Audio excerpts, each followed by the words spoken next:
And I think this is actually a really good time to talk about probably the most stressful shoot that I've ever done. Ooh, nice segue, bro. We're getting good at this. But if you go to, it's Lewis Capaldi. Survive? Survive, yeah. Now, this is a live video, so the pace is going to change a bit, but it's kind of like a live, it's a live session, not a music video. So this is a live session, and this is the most stressful shoot you've done. Is that because it was live, or is there more to it that we're going to learn in the video?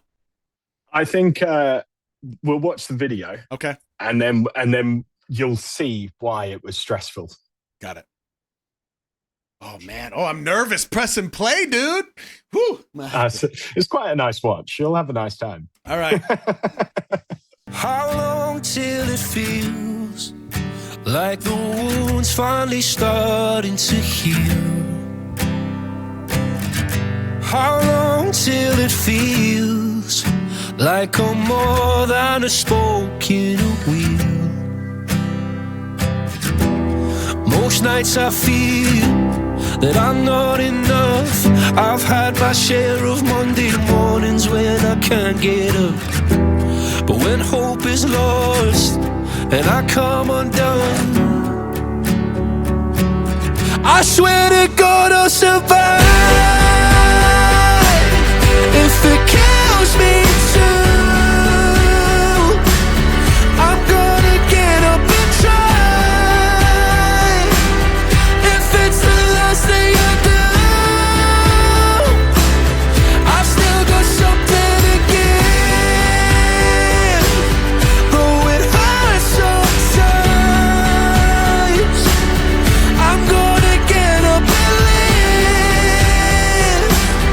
until the day that I die.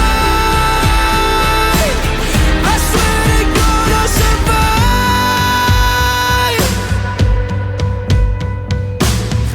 How long till you know that in truth you know nothing at all? How far will you go to get back to the place you belong? Most nights I feel that I'm not enough, but I refuse to spend my best years rotting in the sun. So when hope is lost and I come undone, I swear to God I'll survive. If it kills me too, I'm gonna get up and try. If it's the last thing I do, I've still got something to give. Though it hurts sometimes, I'm gonna get up and live until the day that I die. I swear to God I'll survive.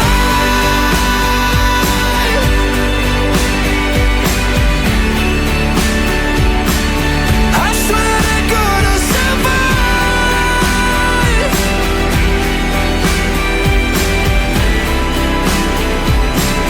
I swear to God I'll survive.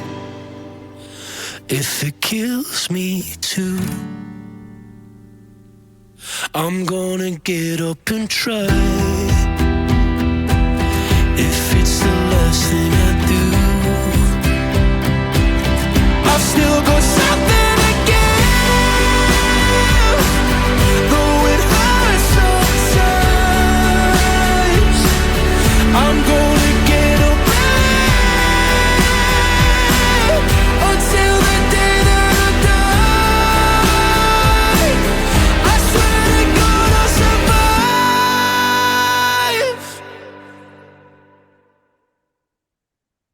Loud, that, isn't it? That wasn't one take, was it? So we had like 3 cameras around the room. Only On 3? different- Yeah, on 3 different sort of. We had this, which was a big crane going back and forth like a techno pushing in through the door. Mhm. And then we had one on the left-hand side and then another one just tucked around to the side. But they're all real flowers. Really? So we planted 32,500 flowers in this room. What? So we basically, like, up by the window, we built like steel mesh, sort of almost like fishing wire cages. Like, I think you use them to like sculpt grass. And then we basically would fill all the holes with like 19 chrysanthemums. But all the plants were 2.5 hours late to arrive to set. Oh my God.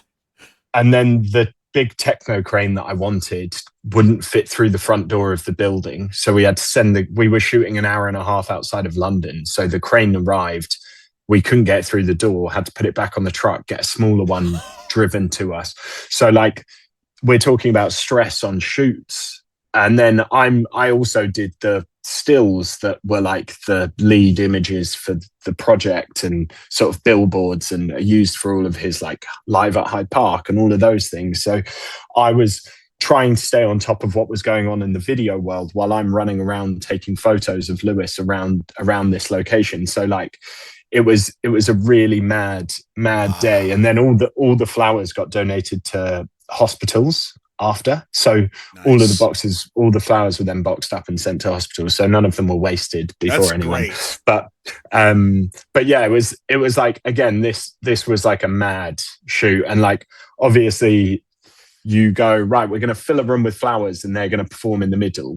That means no cameraman can be walking around the flowers because they'll trample the flowers. But also it means that once the band are in there, the band are in there. And it's not a cold room once you turn all the lights on that are outside those windows. Yeah. You've got all the leads running under the flowers for all of the instruments and the mics. So at one point, one of the mics went down and you're going, well, where the fuck is that lead? Sorry, where's that lead? Yeah. Do you know what I mean? So there's a lot of things that, and like we had all these, I wanted this moment where the lights outside the windows dimmed down and we were going to put loads of lights underneath the flowers. Mm-hmm. And then all the light was going to start emanating from underneath the flowers instead of through the window. But there weren't enough, we couldn't get enough distance on our power leads to make all the lights work. Damn. So then I'm having to change what I'm doing while we're there and while the band is setting up. And then like, you know, and like Lewis is extremely busy. He's like touring, he was touring at this time. So it was like, you know, he had a very allotted time window that we could shoot this in. And every minute that went by was extremely sort of like tough, you know? Because this is your first time working with Lewis, is that right? First time working with Lewis, yeah. So Lewis and Dom are really good friends. So it kind of was, but you know, this video had taken many different forms. Like at one point we were going to shoot it on a fort off the coast of Portsmouth, which is like just a big sort of old war fort. And then essentially we landed on this and it felt like it worked. That it worked. Do you know what I mean? And I think like, you know, and we also, so the main camera is an old camera called the FX35, I think. Sony? Which basically is, yes, one of Sony's first cinema cameras. Mm-hmm. But it's based off a 35mm camera. So it's kind of the closest to film you can get in a digital camera. So, but sort of that's why quite a lot of the highlights, we're not used to having a camera with such little dynamic range. Mm-hmm. And so we were trying to, this is the first time myself and Courtney bought the camera, and this was the first like proper job that we had it on.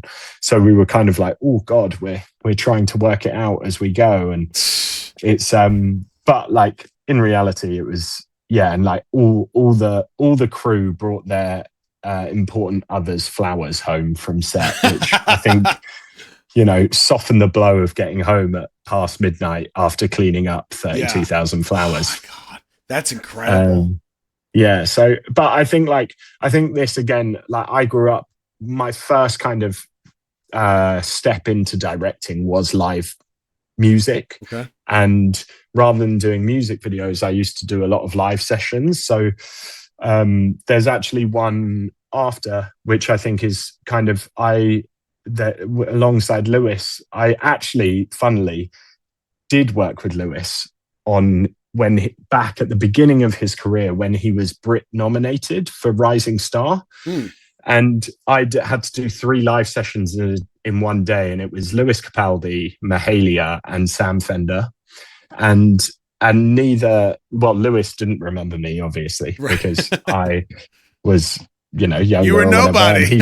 I was no one. So it was quite a nice moment for me doing this video for like his comeback single. He obviously like had his health problems and took 2 years away and kind of came back. And this video was part of that sort of comeback where he released the single, played Glastonbury, and then this video came out. And it was just nice to be involved. Like, I've been going to Glastonbury since I was 0 years old with my mother. So to be a part of this moment was so lovely. Full circle. Yeah. And again, I think with my live sessions, I kind of like to bring something unique to it. It's not just someone in a room performing, which I have done because you have to, but like with this one, it was really important to, like, chrysanthemums, the sort of like spiritual meaning of the flower is like hope and sort of looking forward and sort of having a more positive outlook on life. And with what Lewis has gone through, that's why this flower was chosen.